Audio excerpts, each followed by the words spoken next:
Hello there, it's truly a pleasure to have this opportunity to greet you at this very moment. I sincerely hope that you are experiencing a truly wonderful and pleasant day so far, filled with positive moments and good cheer. In the name of Allah, the most gracious, the most merciful. Peace be upon you viewers, you are watching the YouTube channel and I am Imran Khan. Things have gotten intense. Imran Khan's sons Salman and Qasim have given an interview, and this interview is gaining international recognition. Clips from it are going viral everywhere. There's a huge buzz on social media. It's all about Imran Khan's sons and his ex-wife Jemima Khan. Now, there's a lot of commotion on social media about Jemima and Imran Khan's sons, but will this actually make any practical difference, or will the efforts Imran Khan's sons are making have any real benefit? Let's see whether it helps or not, because they are Imran Khan's sons, so they have to try, and they should try, especially at a time when it's clear that there's a regime in Pakistan that, under no circumstances, wants to let their father go. The current military establishment in Pakistan sees its own survival as dependent on Imran Khan not surviving. In other words, they believe that if Imran Khan exists, then they do not. And if they want to survive, they must get rid of Imran Khan. So at this time, the responsibility on Imran Khan's sons increases significantly. And when they saw that all the efforts being made within Pakistan to get him released were not succeeding, his sons have now also started making practical efforts themselves. They gave an interview, and this interview was given to Morgan. I have written down the main points of the interview, which are quite general things that they discussed, and I will share those with you.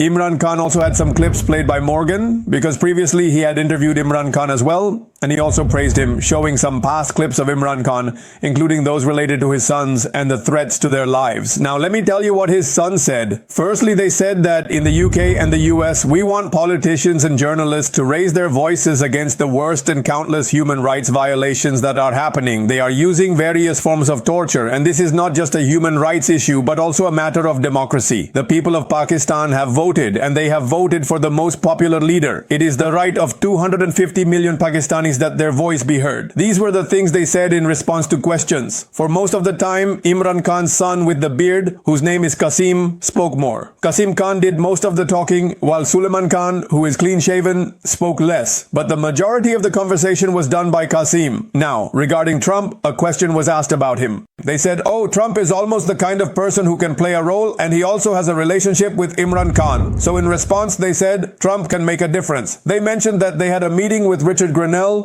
who spoke up in favor of their father and even tweeted about it. They said, we know that if Trump speaks out, or if he has this ability, they said that Donald Trump can also talk to the Pakistani establishment. He has that capability. And if we are contacted about this, we would like to talk to him. Absolutely. They said, we would definitely like to talk to Donald Trump if he wants to send a message to the Pakistani establishment to stop the injustice against Imran Khan. All right, another question was asked. Are you afraid that your father could be killed? She said, we don't even want to think about it, and we try not to, but there are times when I feel like maybe I won't be able to see my father again. This is the longest period of our lives without seeing him or meeting him, and in such times when the situation keeps getting more and more hopeless. Then Morgan played a clip from an interview with Imran Khan, in which he asked Imran Khan about his wife and children. Imran Khan said, I do talk to my wife and sons. My sons are very worried. He specifically mentioned that after he was shot and reached the hospital, he spoke to his children. He said that his elder son has always been sensitive about these things and has told him many times to leave politics. Imran Khan said, I feel that way too, but I also say that in society, you have a responsibility. There are two ways to live your life. Either you live just for yourself, for your own comfort, or you live for others. To deliver something to society, to repay the debt you owe as a human being. Imran Khan has chosen this second path. His son also said that Imran Khan could have lived a very easy life, but he chose the difficult path for the people of his country. Then, in an old interview, Morgan said that he asked Imran Khan about this, and Imran Khan shouted in response. He played a clip of Imran Khan and said, I don't think the government of Pakistan would take such a big risk. But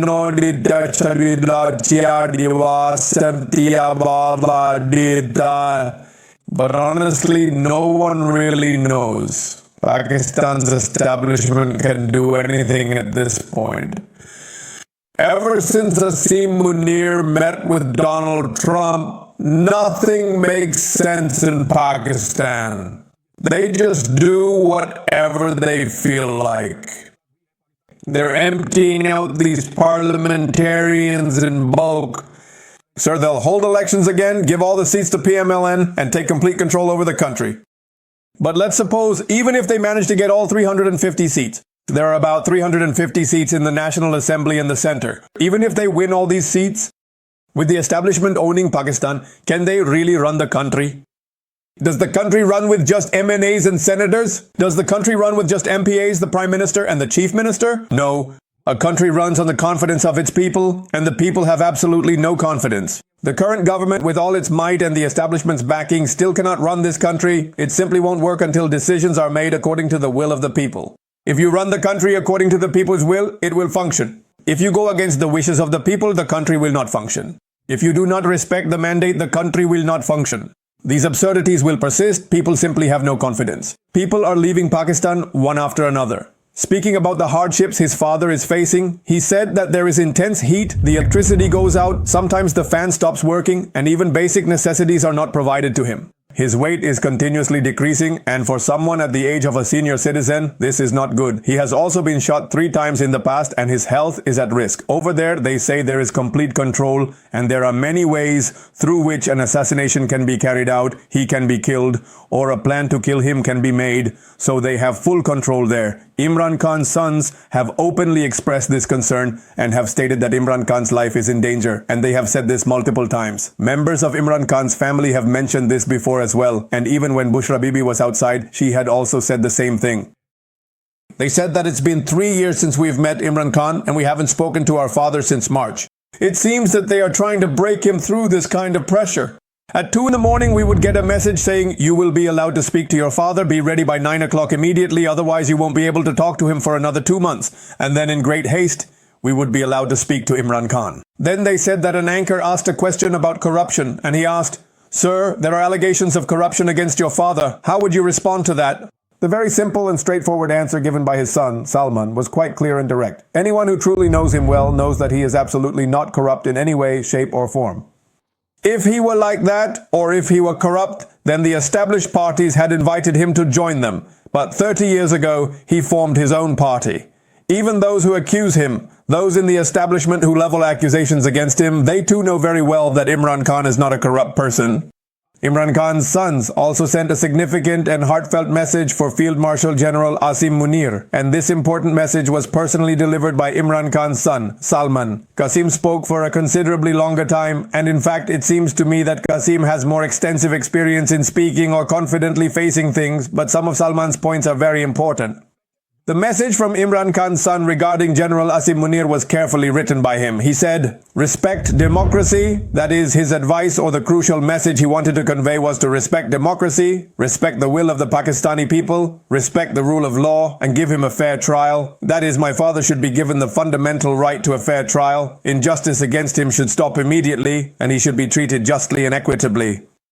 This is the exclusive interview of Mr. Imran Khan's sons, a conversation that has since ignited a massive uproar and widespread controversy across the nation. Following this interview, continuous and relentless raids are being systematically carried out against members and supporters of Pakistan Tehreek-e-Insaf, one after another, in an escalating pattern of suppression. We witnessed a striking example when Naeem Haider Panjota, a prominent figure, was sitting live on a TV channel, courageously showing real-time footage from his own home, exclaiming with urgency, "Look, my house is currently being raided." He was actively explaining the unfolding situation, detailing how these intrusive raids were happening, how police forces were aggressively entering his private residence, and highlighting the profound violation of his home's privacy and sanctity. It was a stark demonstration of the ongoing crackdown. After a relatively short period, the police returned to his residence to raid again, this time with even more aggressive intent. They proceeded to forcibly break and confiscate all the TV and camera equipment present, explicitly stating, "You are showing the world that raids are happening, so we are taking this away from you." In addition to these physical actions, Severe warnings and explicit threats were also issued to him and others. So, it is abundantly clear that these targeted actions and suppressive measures are specifically and continuously being directed against Pakistan Tehreek-e-Insaf and its dedicated members and supporters. The mood of the Pakistani people in response to these events is becoming increasingly unpredictable and volatile. They possess the potential to be triggered at any given moment, capable of suddenly coming out onto the streets in massive numbers. And if Pakistanis do indeed come out in such a unified and determined manner, their presence will spread rapidly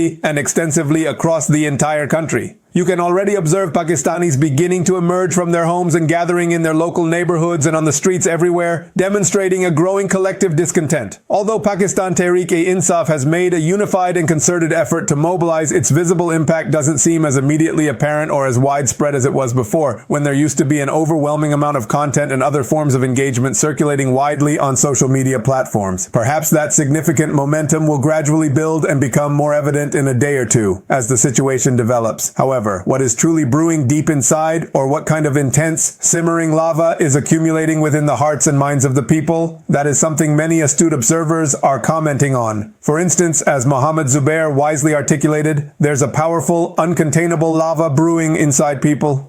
He emphasized that whatever suppressive actions you continue to take, they only serve to keep accumulating this internal pressure. When this deeply suppressed lava finally erupts, it will undoubtedly become an insurmountable problem for those in power. All the sensible and insightful people within society are actively warning about this impending danger and the potential for widespread unrest. Yet, regrettably, no one in authority seems willing to genuinely listen or heed these critical warnings. So, let's wait and see what unfolds. If, on the pivotal date of August 5th, Pakistanis courageously come out of their homes in large numbers and collectively raise their voices against these injustices, then the concept of making arrests will become entirely irrelevant. At that point, where will you even be able to make any arrests when the entire nation rises up? Viewers, a meeting of the All Parties Conference was held, which lasted for 2 days, and its complete declaration has now been released. There are 17 or 18 points in it, which I am about to present to you all at once. Let me tell you what the opposition is working on against the current government. Number 1, they condemned the attempts to stop the conference. Number 2, they said the economy has been destroyed, farmers have been ruined, laborers have been devastated, and the government has completely ruined the salaried class. Number 3, Imran Khan and Bushra Bibi have been unjustly imprisoned and their release has been demanded. Number 4, in the current hybrid system, the opposition is being completely eliminated. Number 5, there is the need for a new charter of democracy in Pakistan, in which all political stakeholders should sit together and bring Pakistan back on track. Number 6, human rights violations are taking place in Pakistan, and both parliament and democracy have become meaningless. This is another point. The next point is that the 1973 constitution should be fully restored. The next point is about the rule of law. Then the independence of the judiciary, an autonomous election commission, and fair elections. The dire situation in Balochistan is mentioned, followed by the situation in Khyber Pakhtunkhwa and the current state and operations in the tribal areas. Then a truth and reconciliation commission should be established in Pakistan so that everyone's actions are brought to light. By the way, whenever this happens, most of the crimes will be found to have been committed by the military establishment in Pakistan, because dictators have destroyed this country more than anyone else. Then the issue of water distribution has also been raised. This is a very important issue. There is a demand to put an end to the retaliatory actions being taken against people. The issue of media freedom has also been raised. There is also a point regarding international relations, highlighting how Pakistan keeps sinking lower and lower, as if Pakistan neither cares nor understands how it is dealing with things. I will present this to you as well. You will be surprised. Women's rights have also been discussed. So viewers, Pakistan has 4,200 such items. This news is coming in. This news was circulating and various media outlets have also reported it. I am bringing you this news from there. Pakistan is about to import from America. Out of the products that America sells to Pakistan, there are 4,200 such items on which the tariff has been set to 0. That is, for 4,200 products coming from America, Pakistan has set the tariff to 0. In other words, if you send goods to Pakistan, we will not impose any tax on them at all, so that American products can sell more in Pakistan. Then, the decision was made to buy American oil, and they will go 7 or 8 times farther to get oil instead of buying oil from nearby. It's like ignoring the shop in your own neighborhood and going to another city to buy bread and eggs. This is exactly what they have done. Leaving the shop at the corner, they go to the end of the city, to another city, and bring back eggs and bread from there. The cost of the eggs and bread is less than the expense incurred in getting them. Anyway, the expenses are bound to increase because they have to please America. Then the tariff that America imposed on Pakistan is 19%, directly imposed, no exemptions. The tariff is 19%. We set ours to 0, they set theirs to 19%. We are also giving them our minerals. They are extracting our oil as well. Who knows where? But they are are extracting oil, and besides that, we are also buying American oil. And then everyone together says this is a successful agreement. This success is only in one thing. This agreement is only successful on one point, and that is that Donald Trump or his administration will remain silent on issues of human rights in Pakistan, on the suppression of the opposition, on the rule of law in Pakistan, and on freedom of expression in Pakistan. They will not speak about these things.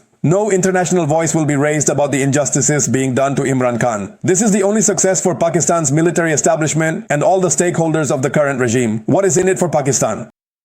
There is nothing in this for Pakistan at all. I mean, what is actually in it?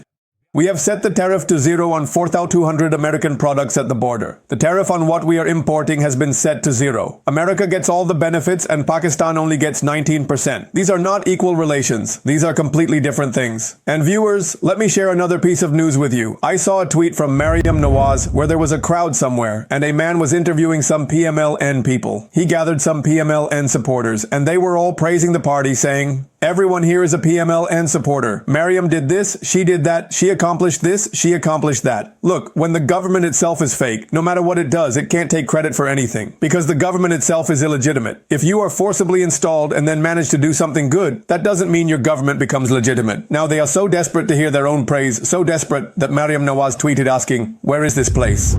Can anyone truly comprehend or articulate the profound cruelty exhibited by these individuals? We are speaking of a woman well over 70 years of age, who is not merely elderly, but also a diagnosed cancer patient suffering from a debilitating illness that necessitates constant oxygen support. This very same venerable woman is the one who, with immense compassion and selflessness, extended countless significant favors to the entire family. She graciously accommodated Nawaz Sharif and every single member of his family within the hospital premises, ensuring they had a secure and comfortable environment. Furthermore, she meticulously arranged and provided comprehensive medical facilities and essential care for everyone, attending to their every need during a critical time. Her past actions demonstrate an extraordinary level of kindness and dedication, making the current treatment she receives even more shockingly inhumane and utterly indefensible. This is the same mother, and they have imprisoned her at this time only because they stole her election. They cannot face her. They are afraid to confront her. So instead of facing this woman, they have locked her up in jail and are playing with her life. How shameless these people are. If they had even a little popularity or a shred of decency, they would at least have released Yasmin Rashid Sahiba. But they have no confidence. They are scared. And viewers, I will tell you another piece of news at the end. European countries are rapidly moving towards recognizing Palestine. This dire issue of widespread hunger that has tragically arisen in Palestine, specifically within the besieged region of Gaza, has profoundly shaken the entire global community to its very core. It is a humanitarian catastrophe of immense proportions. While Pakistan has regrettably not issued any official statement or taken significant action regarding this crisis, other nations have stepped up. Notably, Germany, France, Belgium, and Spain have actively carried out crucial aerial aid drops into Gaza, meticulously delivering substantial packages of essential supplies to various desperate areas so that the suffering population might have something, anything, to eat and sustain themselves. The situation on the ground is truly horrific. Many innocent people have already been martyred due to the agonizing effects of hunger and starvation there, with the grim number reported to be tragically between 150 to 200 individuals in just the past few harrowing days alone. The crisis has escalated to the point of severe, life-threatening starvation. People are not only deprived of adequate food but also lack access to safe drinking water, and there is virtually nothing left to consume. Heartbreakingly, countless children are suffering immensely from severe malnutrition, their tiny bodies wasting away, and they are dying while crying out in pain and desperation. These are the truly unbearable and inhumane conditions prevailing inside Gaza, and on a daily basis, horrific massacres and acts of violence are also being relentlessly carried out against the civilian population. Amidst this devastation, there is also significant and hopeful news emerging that several prominent European countries are now rapidly moving towards officially recognizing the state of Palestine. That is to say, influential nations such as France, Germany, England, Australia, Canada, and numerous other countries have explicitly expressed their strong willingness and firm commitment on this critically important matter, and are reportedly on the verge of making a formal announcement regarding their recognition, a move that could significantly alter the geopolitical landscape.